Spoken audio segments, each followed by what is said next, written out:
Sejam bem-vindos a mais uma edição do Debate na Veia, o quadro que te traz tudo sobre o que está acontecendo no mundo do futebol ultimamente. E a pauta de hoje é Campeonato Gaúcho, que encerrou a sua fase de grupos do segundo turno. E aí, então, já temos os classificados para a semifinal. E logo já teremos aí quem serão os grandes times que vão disputar a nossa final. Então, a sexta rodada e última se encerrou nessa terça-feira, 29. E aí, confrontos que surpreenderam um pouco, outros não tanto. E então, a gente vai falar tudo sobre como foi cada jogo e também como que deve ser a semifinal.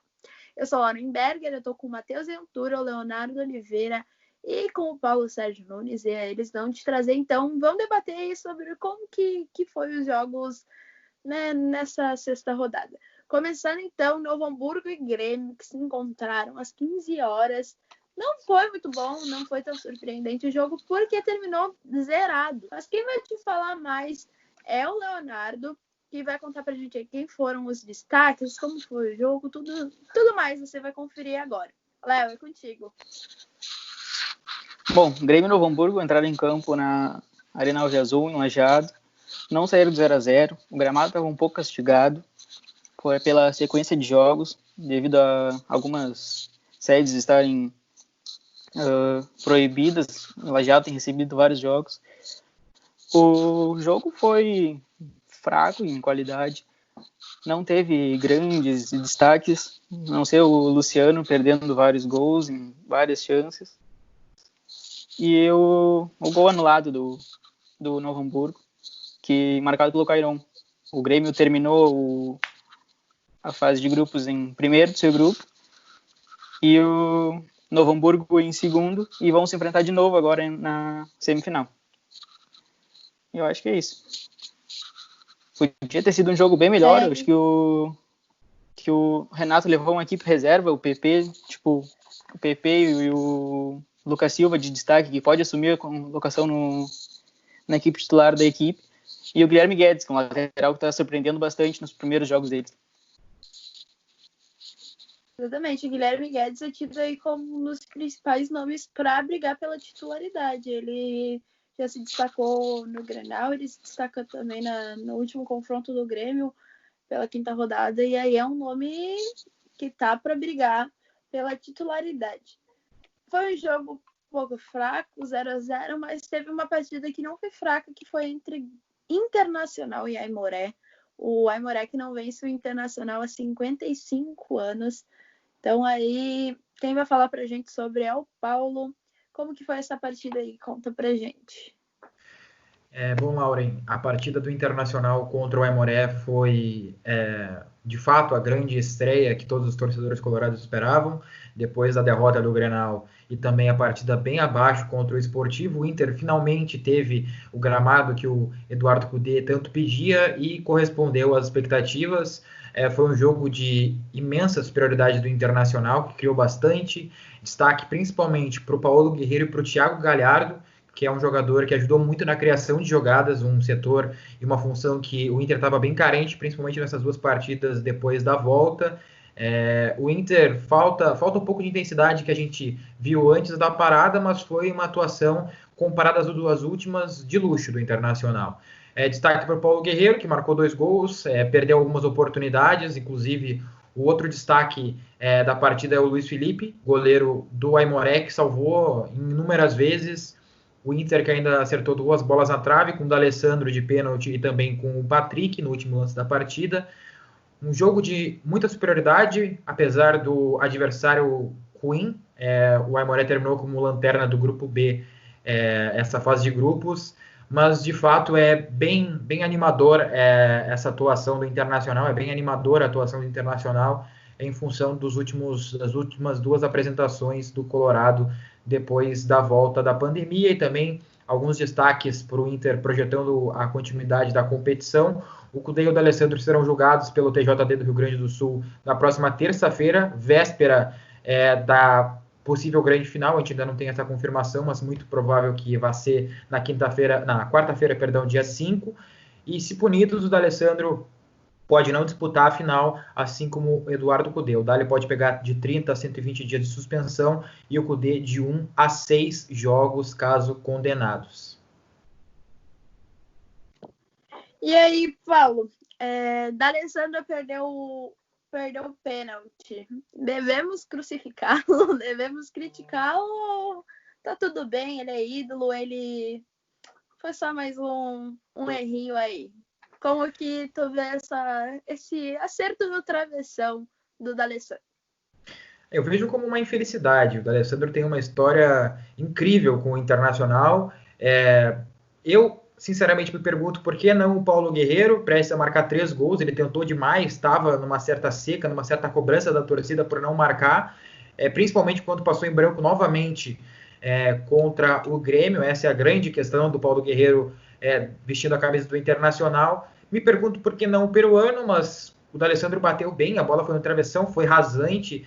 Se tivesse sido alguns centímetros abaixo, seria um golaço. Eu acho que foi uma infelicidade, de fato. E pelo que eu percebi, a torcida, até pelo resultado positivo, não vai crucificar e também acha que foi normal. É do jogo. O D'Alessandro, dentro do elenco do Internacional, é um dos mais queridos, com uma maior história, então é o que está permitido de errar.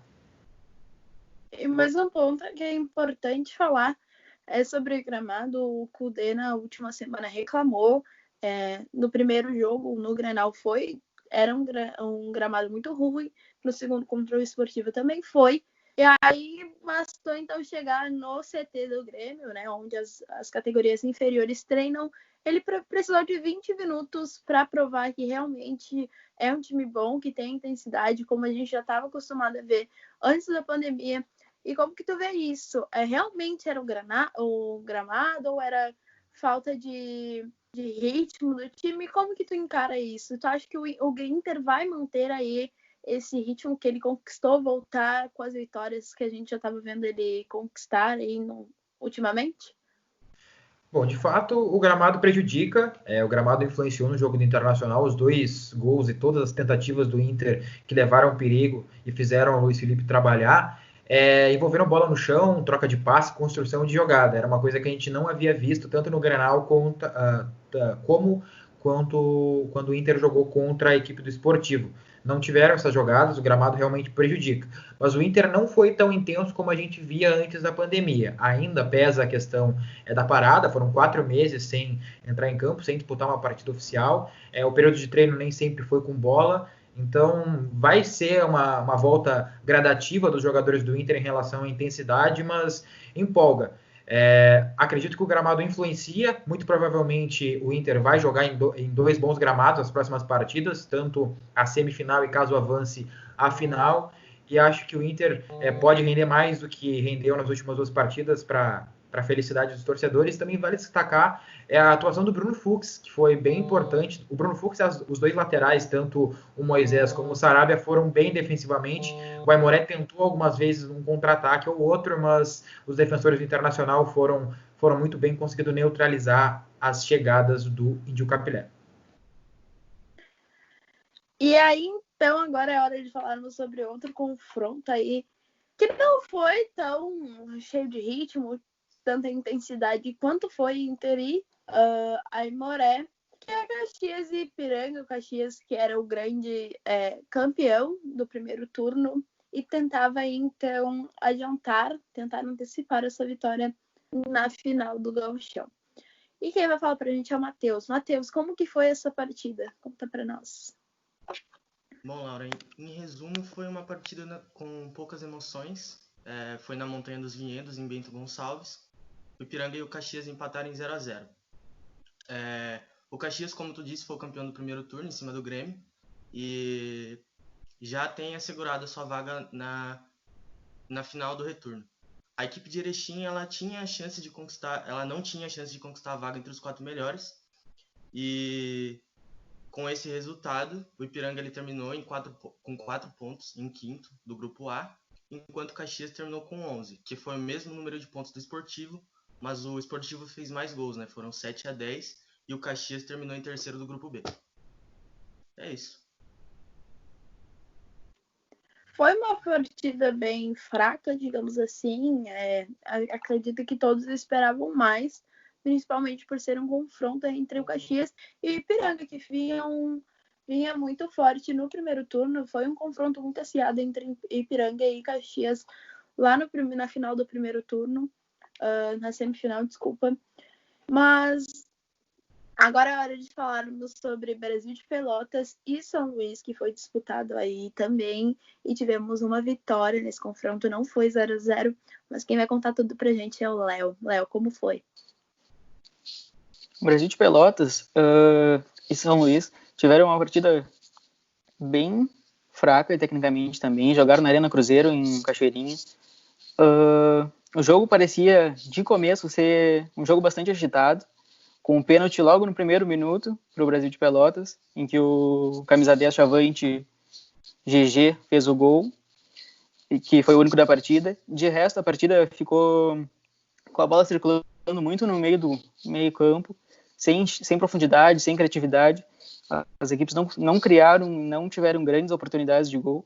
O segundo tempo mesmo foi um cruzamento do São Luís, que a bola foi direto para fora, e um chute do atacante Natan do Brasil, que foi fraco na mão do goleiro. E uma falta que podia ter levado perigo, mas o Itaqui cobrou na barreira nos últimos lances do jogo. Foi um jogo fraco. O gramado poderia ter ajudado, que era um gramado muito bom em Cachoeirinha, mas as duas equipes podiam ter conseguido a classificação, só que acabaram as duas eliminadas do Gauchão. Vale lembrar que o Brasil de Pelotas ele ainda vai disputar o Clássico Brapel, que vai ser válido pela quarta rodada, foi adiado, e acontece no estádio Boca do Lobo. É isso. E tivemos mais uma partida que dessa vez também foi um pouquinho mais movimentada, mas não por um motivo muito bom, que foi o Pelotas aí encarando o São José. Tivemos aí alguns expulsos, mas é o Paulo quem vai contar pra gente como que foi aí a partida e o que realmente aconteceu para ocorrer essas expulsões. Bom, Lauren, a partida entre Pelotas e São José foi de fato movimentada, mas não exatamente pelo futebol.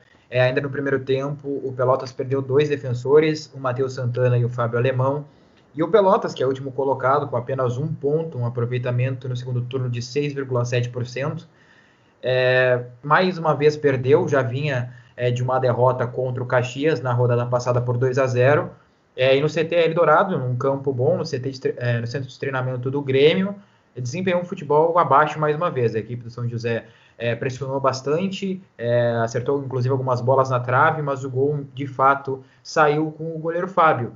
Ele que é conhecido pelas suas cobranças de pênalti e falta. Tivemos uma penalidade máxima na partida e o Fábio acabou convertendo e dando, inclusive, números finais à partida. Já em relação à agenda dessas duas equipes, o Pelotas ainda, como tu acabou de dizer, tem o Brapel no próximo sábado, disputado na Boca do Lobo, a partida que foi adiada da quarta rodada, enquanto o São José já foi eliminado do campeonato estadual, mas foca na estreia da Série C no próximo dia 8, sábado, recebendo a equipe do São Bento no estádio Passo da Areia. Como eu já disse, o Pelotas é lanterna do Grupo A e pode chegar a 4 pontos se vencer o Clássico Brapel no próximo sábado. O São José encerrou a sua participação, em quarto lugar do Grupo B, somando 9 pontos. Essas, então, foram algumas das informações e principais destaques da partida válida pela última rodada da competição. E por último, mas não menos importante, porque eu acho que foi o mais importante, convenhamos, foi um jogo que surpreendeu. Teve gol no primeiro minuto, teve tudo que pode imaginar para definir aí quem seria o último classificado, que foi Juventude Esportivo. Não vou contar nada para vocês, quem vai contar é o Matheus. Matheus, como que foi Juventude Esportivo? Conta para nós. Bom, Lara, como tu disse, foi um jogo cheio de emoções, né? Foram 2 viradas. O Esportivo abriu o placar com 30 segundos de jogo, né? O Gustavo Sapeca fez 1-0.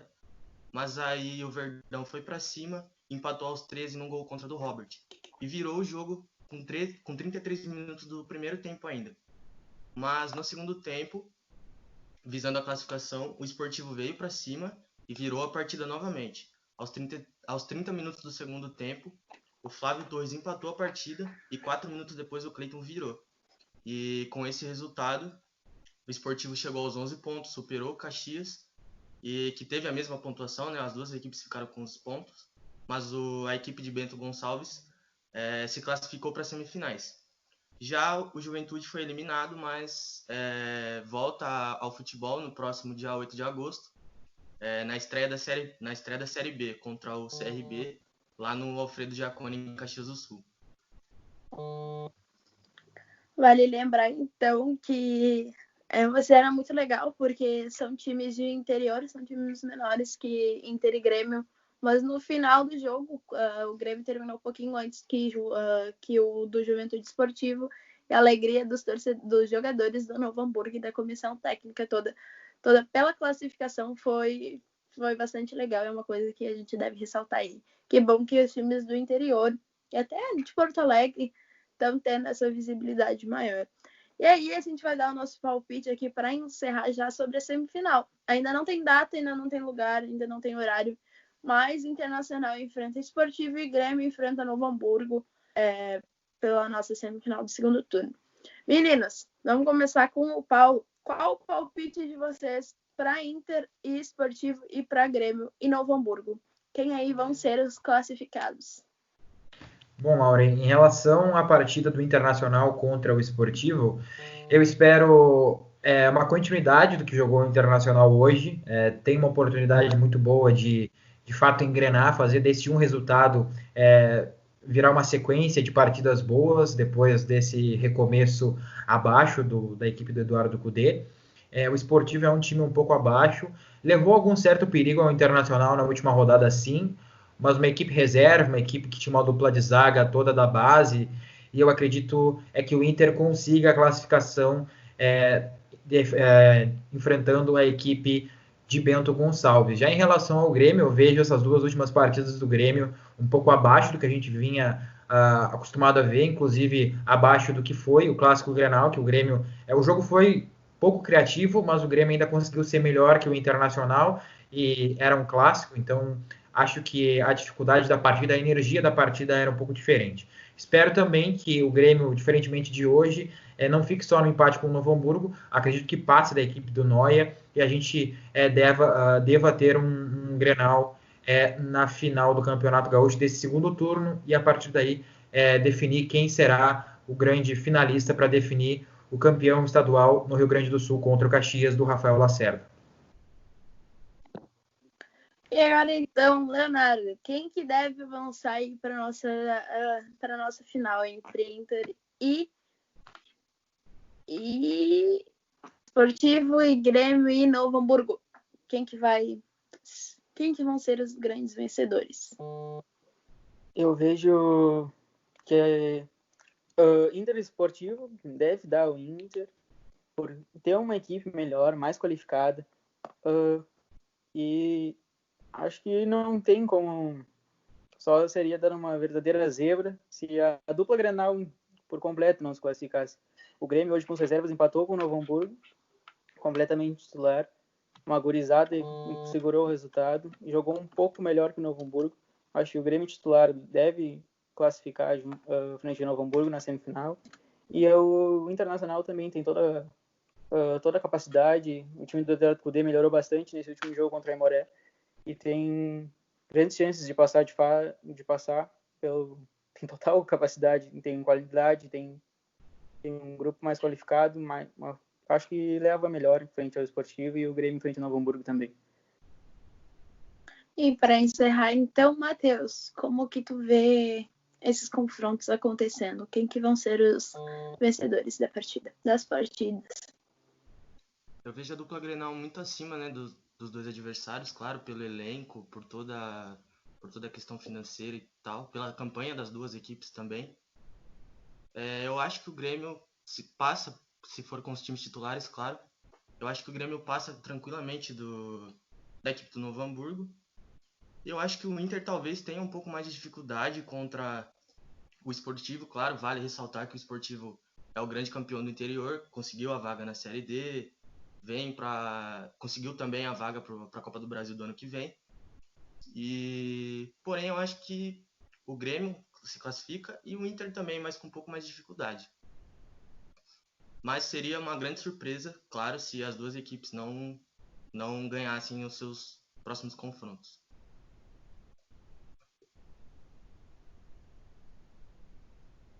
E aí, então, de acordo com os nossos debatedores de hoje, teremos um Grenal na final do segundo turno.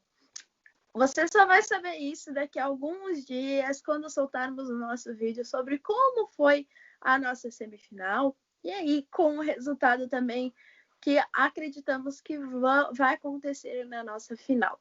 Já aproveita e se inscreve aqui no nosso canal, já dá um joinha, já compartilha com aquele teu amigo que é apaixonado pelo futebol, mas também pelo futebol gaúcho. E debatam sobre como que foi aí esses 6 confrontos e deixem aqui nos comentários quem que você acha que deveria ter avançado ou quem você acha que não deveria. Então comentem aqui que a gente quer muito saber a opinião de vocês.